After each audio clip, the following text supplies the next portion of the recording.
महाराष्ट्र के मुख्यमंत्री एकनाथ शिंदे और उनके गुट के 16 विधायकों की अयोग्यता पर 10 जनवरी को विधानसभा अध्यक्ष राहुल नार्वेकर फैसला लेंगे। जानकारी के मुताबिक यह फैसला शाम 4 बजे आने की संभावना है और फैसले से पहले 10 जनवरी सुबह उद्धव गुट के सांसद संजय राउत और स्पीकर के बीच तीखी बयानबाजी। इस दौरान संजय राउत ने सुबह कहा कि फैसले पर मैच फिक्सिंग हुई है। स्पीकर 2 बार आरोपियों से मिल चुके हैं। शुक्रवार को यहां तक कि पीएम मोदी महाराष्ट्र में होंगे और कुछ दिन बाद वापस दावोस जाएंगे। इसका मतलब सरकार कायम रहेगी और आज का फैसला बस अभी का जो फैसला है ये औपचारिकता है और विधायकों की अयोग्यता पर फैसला दिल्ली से हो चुका है।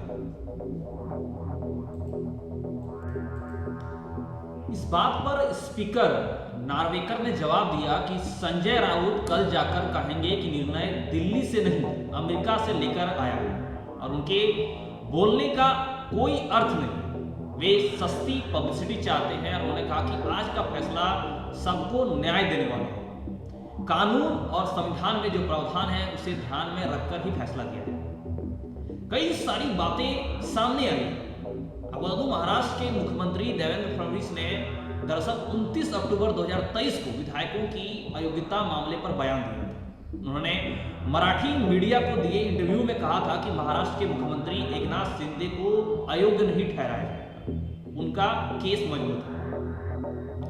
नमस्कार, मैं उमेश कुमार और आज की इस वीडियो में मैं बात कर रहा हूं महाराष्ट्र में विधायकों की अयोग्यता पर जो चर्चाएं चल रही हैं, जो बातें आ रही हैं, जिसके बारे में कई सारे राजनीतिक बयान आ रहे हैं। इसको लेकर संजय राउत यहां तक बोल दिए कि फैसले में फिक्सिंग हुई है और इस पर स्पीकर का जवाब था कि यह एक चीप पब्लिसिटी रही है।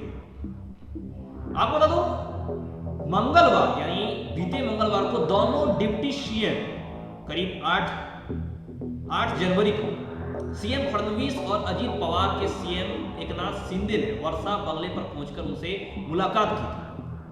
सीएम के बंगले पर हुई बैठक में महाराष्ट्र की नई डीजीपी रश्मि शुक्ला और मुंबई पुलिस कमिश्नर भी मौजूद थे। वहीं फडणवीस ने मंगलवार यानी 9 जनवरी को कहा था कि स्पीकर चाहे जो भी फैसला हो, हमारी सरकार स्थिर रहेगी। हमारा अलायंस कानूनी रूप से वैध है और हमें उम्मीद है कि स्पीकर का फैसला भी हमारे पक्ष में ही आए। इस बात पर उद्धव बोले कि जज ने आरोपियों से मुलाकात की। जी हां, स्पीकर नार्वेकर के फैसले सुनने की डेडलाइन से पहले उनकी महाराष्ट्र सीएम एकनाथ शिंदे से मुलाकात को लेकर पूर्व मुख्यमंत्री उद्धव ठाकरे ने सवाल उठाए।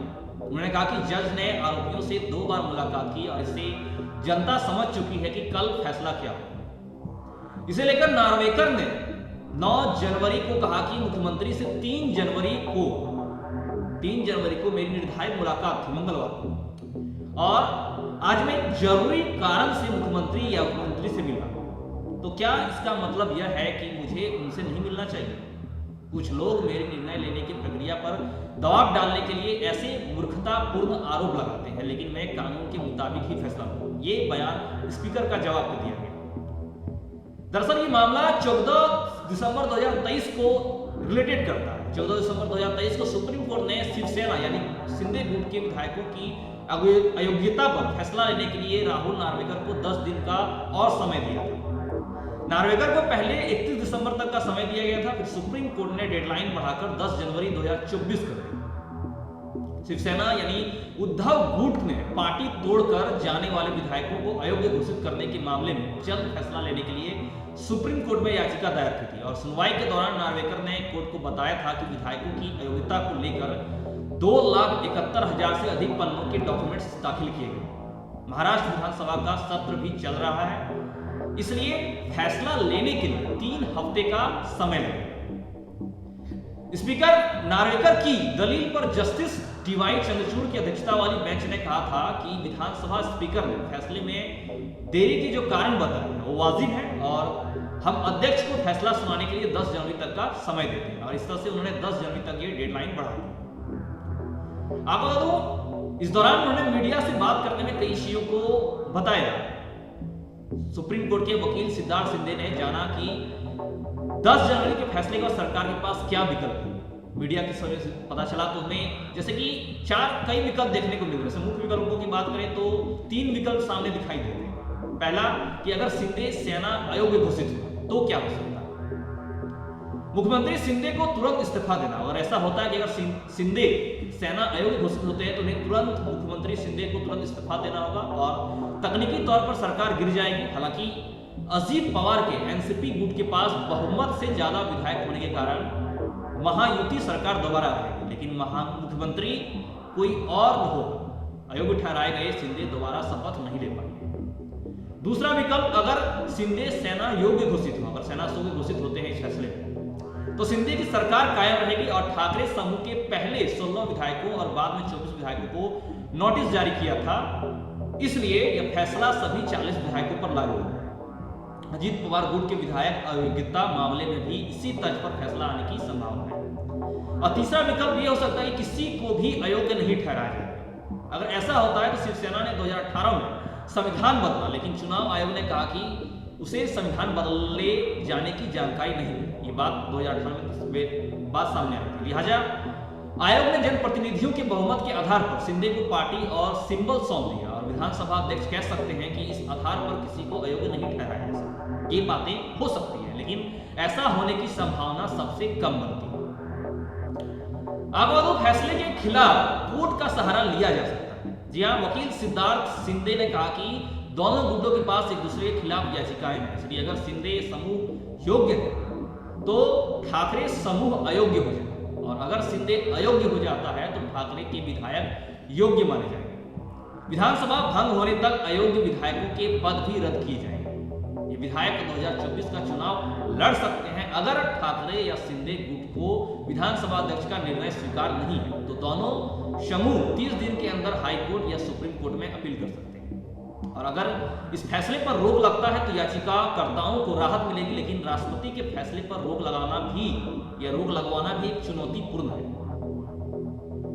ऐसे में सवाल ये बनता है कि नार्वेकर क्या करेंगे। कोर्ट ने तो साफ किया था कि शिंदे ग्रुप के व्हिप भारत गोगावले की नियुक्ति अवैध थी। अब अगर विधानसभा अध्यक्ष राहुल नार्वेकर शिंदे गुट को वैध बनाना चाहते हैं तो उन्हें गोगावले के व्हिप को वैध बनाना होगा। इसलिए जरूरी है कि इस कानून की दायरे में रखकर सरकार को उसके मन मुताबिक फैसला देते हैं या ठाकरे की मांग को स्वीकार करते हैं, क्योंकि इस पे ठाकरे पर क्या होगा असर, ये बात आप इस चीज से समझ सकते हैं कि अगर एकनाथ शिंदे अयोग्य करार दिए गए तो एक पराजित रहे ठाकरे ग्रुप की ताकत बढ़ सकती है, और अगर शिंदे योग्य हो गए तो ठाकरे के और सिपाही भी कैंप छोड़ सकते हैं। और ऐसे में शिंदे पे क्या असर होगा, आप ये बता दें आपको कि एकनाथ शिंदे ने शिवसेना में बगावत करके मुख्यमंत्री पद हासिल किया, और अगर वह अयोग्य है तो उनका नेतृत्व बढ़ेगा। अयोग्य ठहराए जाने पर करियर संकट में आ सकता है। बात करें अगर महाराष्ट्र में सियासी संकट की, तो टाइमलाइन में आप थोड़ा ध्यान देते हैं कि ये शुरू कहां से हुआ। दरअसल 20 जून 2022 को ये शुरुआत होती है। बड़ी मुख्य बातें वहां से शुरू होती है जब शिवसेना के 15 विधायक 10 निर्दलीय विधायकों के साथ पहले सूरत और फिर गुवाहाटी के लिए निकल गए। उसके बाद 23 जून को शिंदे ने दावा किया 2022 में कि उनके पास शिवसेना के 35 विधायकों का समर्थन प्राप्त है। लेटर जारी किया गया। फिर 25 जून को अगली तारीख में डिप्टी स्पीकर ने 16 बागी विधायकों को सदस्यता रद्द करने का नोटिस भेजा। फिर बागी विधायक सुप्रीम कोर्ट पहुंचे। फिर 26 जून को सुनवाई में सुप्रीम कोर्ट ने शिवसेना, केंद्र, महाराष्ट्र पुलिस और डिप्टी स्पीकर को नोटिस भेजा और बागी विधायकों को राहत कोर्ट से राहत मिली। फिर 28 जून को राज्यपाल ने उद्धव ठाकरे को बहुमत साबित करने के लिए कहा, और 29 जून को सुप्रीम कोर्ट ने फ्लोर टेस्ट पर रोक लगाने से इनकार कर दिया। इसके बाद उद्धव ठाकरे ने मुख्यमंत्री पद से इस्तीफा दे दिया। फिर 30 जून को टाइमलाइन में एकनाथ शिंदे महाराष्ट्र के मुख्यमंत्री बने। इसके बाद एकनाथ शिंदे 30 जून। फिर 3 जुलाई को विधानसभा के नए स्पीकर ने शिंदे गुट को सदन में मान्यता दे दी और अगले दिन शिंदे ने विश्वास मत हासिल कर लिया। फिर 3 अगस्त को सुप्रीम कोर्ट ने सुनवाई के दौरान कहा कि हमने 10 दिन के लिए सुनवाई क्या टाली, आपने शिंदे को सरकार बना ली। आपने सरकार बना ली, शिंदे को कहा गया, शिंदे को लेकर। फिर 4 अगस्त को उसके बाद सुप्रीम कोर्ट ने कहा जब तक ये मामला सुप्रीम कोर्ट में लंबित है तब तक चुनाव आयोग कोई फैसला न ले। और 4 अगस्त को ही सुनवाई 3 बार टली, यानी 23 अगस्त से पहले 8, 12 और 22 अगस्त को कोर्ट ने कोई फैसला नहीं लिया। 4 अगस्त को उनसे पहले 3 बार ये फैसला टल चुका था। फिर 23 अगस्त को सुप्रीम कोर्ट की 3 सदस्यीय बेंच ने मामला संविधान पीठ को ट्रांसफर किया और वो 2022 का मामला 23 अगस्त के बाद सीधा मार्च 2023 में उसको लेकर सुप्रीम कोर्ट की संविधान पीठ ने मामले की सुनवाई पूरी कर फैसला सुरक्षित रखा और जो फैसला अब सुनाए जाने की बात है उतने दिन तक उसे सुरक्षित रखा गया। आज की इस वीडियो में फिलहाल इतना ही। आगे आपसे फिर मिलेंगे कुछ नई और अच्छी खबरों के साथ। हमारे साथ अंत तक रहने के लिए धन्यवाद। जय हिंद, जय भारत।